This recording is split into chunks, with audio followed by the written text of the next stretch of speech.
예, 여기서는 그거 결국 그 새로운 시대의 도래가 예수님의 죽음과 부활에서부터 시작된다.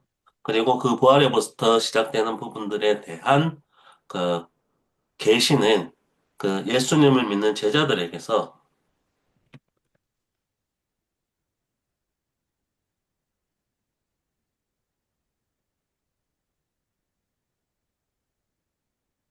비밀로 계시되었다라는 부분들을 얘기하면서 그 이 비밀의 온전한 진리라는 것들은 그거 삼위일체 교리를 활용해서 아버지가 아버지의 보낸 말씀을 예수님 순종하고 그런 아버지의 보내신 예수님 말씀을 기억하게 하는 자로서 보혜사가 어떻게 보면은 그 보혜사인 성령이 그 제자들 가운데 내주하게 될 때 완성되어 그 비밀이 밝게 드러나게 되고 그 비밀에 대한 증거로서 새로운 시대에 대한 도래의 의미들을 온전히 깨달을 수 있는 일이 생긴다.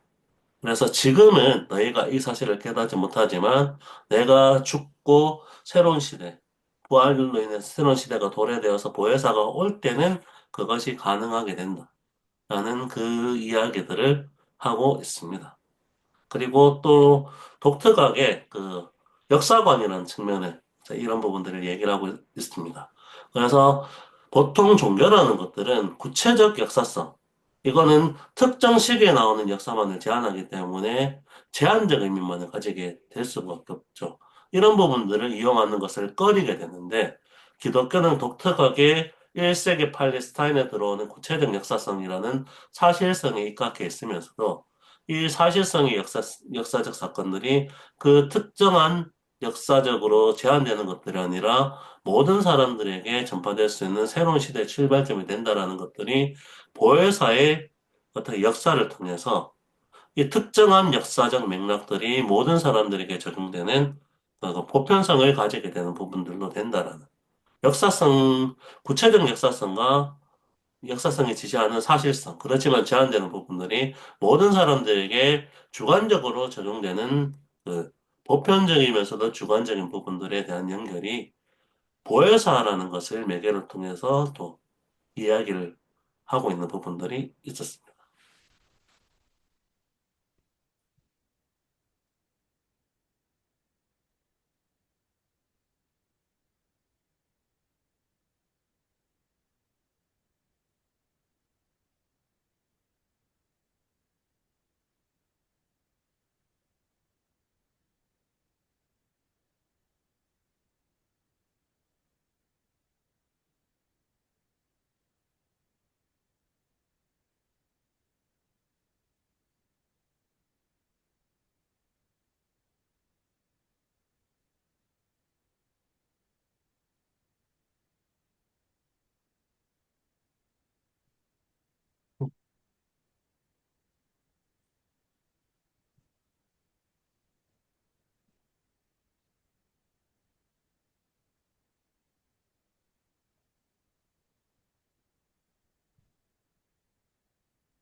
혹시 뭐 이야기할 부분이 있으면 같이 이야기를 하면 좋겠습니다.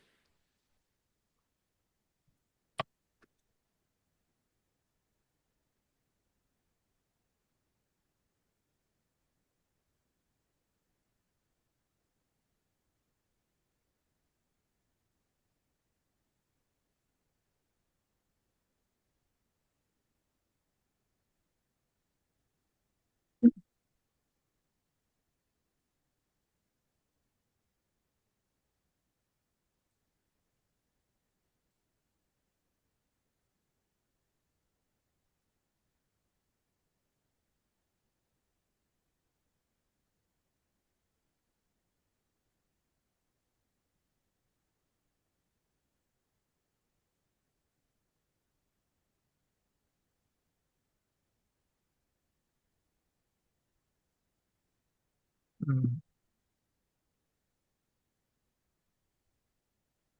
한 선생님 혹시 뭐, 통일쌤 설명하신 데에 대해서 혹시 뭐 이렇게 하실 네, 어떤 말씀 없으신지요? 네.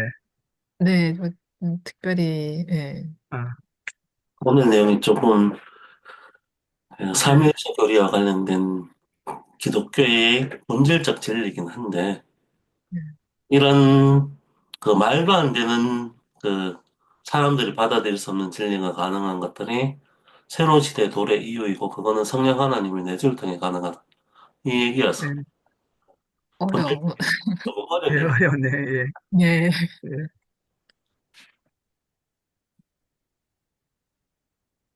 음.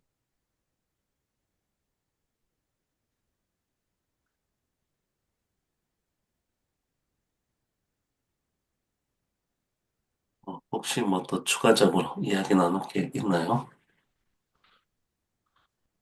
네, 뭐, 잘 전체적으로 말씀해 주셔가지고, 예, 특별한 부분 없는 것 같습니다.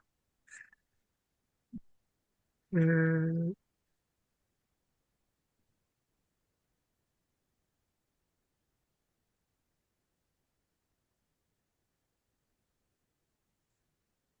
여기 그 14장 20절에 그날에는 이라고 하는 것이 있는데, 그날에 내가 아버지 안에 너희가 내 안에 내가 너희 안에 있는 것을 너희가 알리라. 이렇게. 근데 이제 이 그날에를 굉장히 그, 뭐라고 할까, 좀 이렇게 깊게 파고드신 것 같아요. 음, 그날에. 이 네. 새로운 시대, 이 출발점이 예, 아니죠, 사실. 예. 그래서 이제 이게 이제 좀 뭐랄까 상당히 포인트를 줘서 이렇게 이 그날에라는 걸 포인트를 좀 읽었다는 점이 좀 새롭게 좀 느껴졌고요. 새로운 시대로. 네. 어,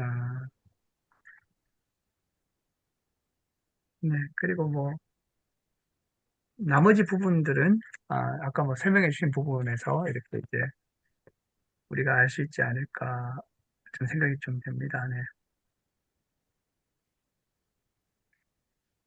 음, 이 독특한 부분들이 그런 것 같아요. 기독교의 특수성을 구체적 역사성에 기초하면서도 이것을 보편적으로 네. 받아들이는 진리다. 그래서 음, 보통은 그거 역사적인 구체성이라는 부분과 보편성이라는 부분들을 좀 대립해서 보기가 쉬운데, 그 네.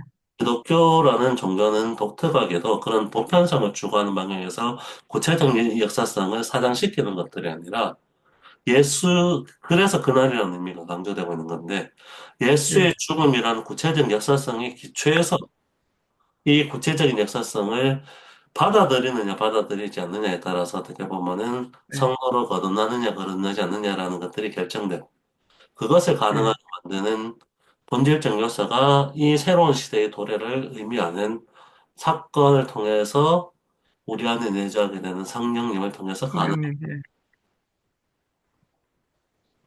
그래서 역사성이 기초한 종교라는 측면에서 이게 그래 되면 아주 제한적 의미를 지니기 쉬운데 그게 아니다라는 부분들을 네. 얘기하는 게 좀 독특한 부분입니다. 네. 그와 더불어서 이제 이 계시라고 할 때 예수님이 계신데 어떻게 보면 상당히 뭐라고 할까 이제 그 제자들의 어떤 관념 체계나 보편적인 신학 체계에 맞는 분이 아닌 객관적이고 이제 여기서 이제 심지어 타자라는 거죠. 타자. 그들이 타자를 만났다. 그래서 아주 구체적이고 또 동시에 이제 타자적인 인물로서 심지어 타자가 그들을 주도적으로 만났다는 거죠. 그래서 이제 사실은 그러니까 깨닫지 못하는 거죠. 타자를 만나게 되니까. 근데 이 계시가 또 이제 어떻게 보면 다른 계시거나 새로운 계시는 또 아니고 이런 식의 이제 그 아주 그 계시에 대한 좀 디테일한 어떤 이제 좀 그 고찰이 있는 것 같아요. 아까 말씀하신 성령에 의해서 구체적인 계시가 또 이렇게 이제 또 보편적인 의미를 가지게 되는 것도 이렇게 중요한 부분이고 이 구체적인 계시의 이런 타자성 또 그런 객관성 이런 것도 이렇게 좀 여기에서 주목이 되고 또 이것이 또 다른 계시이거나 새로운 계시가 아니라는 점 이런 것들이 좀 복잡하게 계시의 성격을 이야기하고 있다라고 이렇게 보입니다. 네. 예, 일단, 이 내용적으로는 좀 이렇게 나타나게 되는 부분들이 있는 것 같아요.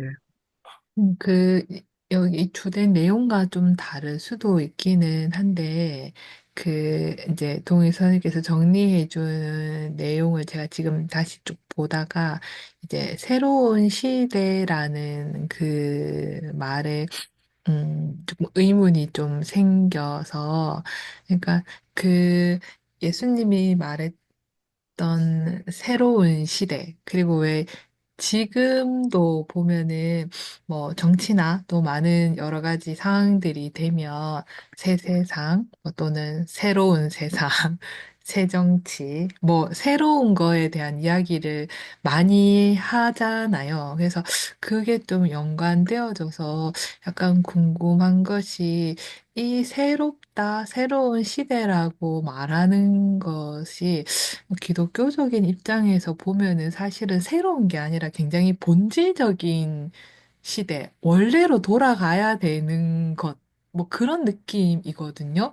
근데 이 새롭다라고 하는 거는, 그러니까 말 그대로 풀면 지금까지와는 다른 것이잖아요.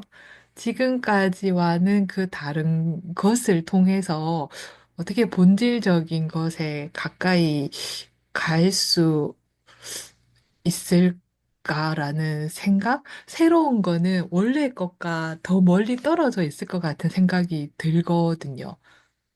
이 새롭고 새로웠던 모든 것들이 새로워지면서 변질이 되기도 하고 혼탁해지고 오염이 되어서 그 새로운 게 퇴색했기 때문에 이 모든 것을 다시 돌리는 것이거나 바꾸는 거가 어쩌면은 새로운 게 아니라 본래의 것, 처음의 것으로 가야지 맞는 거 아닌가라는 그냥 그런 생각이 좀 들었어요. 그러니까 새로운 게 늘 본질적인 거는 아닐 수 있고, 지금이 틀렸기 때문에 다른 것을 의미하는 게 아닌가? 그렇다면 그 다른 것은 계속해서 나올 것 같고, 그 다른 것이 옳은가에 대한 거는 계속해서 우리가 또 증명해 가야 되는 일인 것 같다라는 그런 생각이 조금 그냥 좀 들었어요. 여기 정리했는 거 제가 한번 정리해서 보다가 보니까, 예, 예.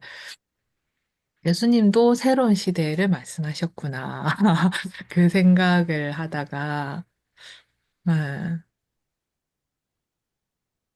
어떻게 보면 이게 음, 신적 영역이기 때문에 새롭다라는 의미에서 새로우면서도 본질적이다라는 의미가 동시에 사용되고 있는 것 같아요. 그렇기 때문에 그거 어떻게 인간의 이해의 영역으로는 이해할 수 없는 전적으로 낯선 것이다라는 의미에서의 새로움. 근데 그 인간의 이해라는 것들에 있어서 전적 낯설음이라는 의미가 정말로 완전히 새롭게 도입되었다는 의미라기보다는 하나님이 계속 계시하셨지만 인간이 그것을 수용하지 못했다라는 의미에서 그런 의미가 같이 나오고 있어서 근데 그런 수용이라는 부분들은 예수님의 순종으로 인해서 일어나고 십자가 사건 이후에야 가능하다라는 그런 의미에서 그 신약이라고 얘기해야 되죠. 그런 사건의 의미하고도 좀 결부해서 사용하고 있는 것이어서 좀 예, 그렇게 되고 있는 것 같아요. 그래서 그거 흔히 레디칼이라는 의미가 그거 급진적이라는 의미도 되지만 근본적이라는 의미도 되는데 이 여기에서의 복음의 새로움은 그런 레디칼한 성성을 가지고 있다는 얘기하고도 좀 관련해서 볼 수 있을 것 같습니다.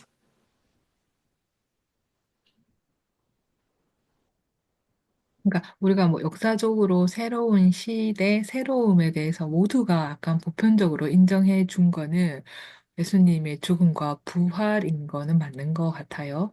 그 외에 많은 사람들이 새로운 것을 이야기하고 말은 했지만, 인정해 줬다라고 할 수는 없는 것 같고, 그러니까 구약과 신약을 구분 지어서 말하고, 뭐, 가톨릭과 기독교가 좀 이렇게 나눠지는 지점들, 뭐, 여러 가지들을 보면, 예수님의 죽음과 부활만이 새로운 시대를 출발시킨 거는 맞는 것 같고, 지금 우리가 그 새로운 시대를 만들어 가고 있는데, 예수님의 죽음과 부활을 통해서 만들고자 했던 그 새로운 시대가 그 의도와는 좀 다르게 갈 수도 있는 부분이구나. 이제 그러한 것, 이 새로운 시대, 네, 그런 생각이 좀 들었습니다.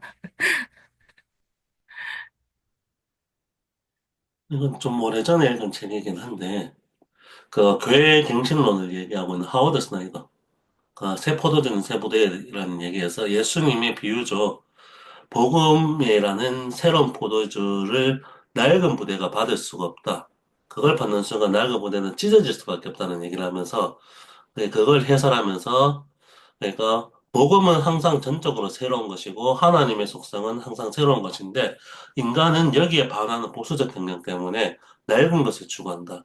그래서 복음은 전적으로 새로운 것이기 때문에 그런 낡은 것으로 고쳐가려는 인간의 시도를 항상 찢고 나올 수밖에 없다라는 얘기를 하면서 그러기 때문에 교회가 계속 갱신되고 어떻게 정치되는 방향이 아니라 그런 복음의 새로움을 항상 가지고 온다는 의미. 이 복음이 새롭다는 의미는 그런데 새로우면서도 어떻게 보면은 그러니까 지금 시대에 맞게 계속 새로운 것이지만 어떻게 보면 기독교적 진리라는 의미에서 또 본질적인 것이기도 하죠. 그런 부분들을 좀 이야기하고 있는 속성인 것 같아요. 그래서 그러니까 갱신이라는 의미가 조금 특별히 부각이 될 수 있는 거고 이거를 그 결국에는 교회가 그런 예수님의 전적 이 새로움을 얼마나 그 본질적으로 수용하는 태도를 가지고 있었느냐. 그러면은 참 교회는 반성해야 되는 부분들이 좀 많을 수도 있겠죠. 그러니까 그런데 그거 하나님의 진리라는 부분들은 본질적이면서도 새로울 수밖에 없더라. 이 부분들이 계속 부각되고 있는 것 같습니다.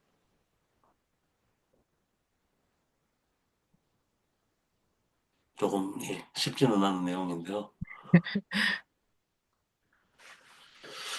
뭐 대략적으로 여기서 그러면 마무리를 할까요? 뭐 네, 네, 그러면 쉬었다가 지금 52분인데 그러면 11시 한 5분쯤에 뵙는 것으로 하겠습니다.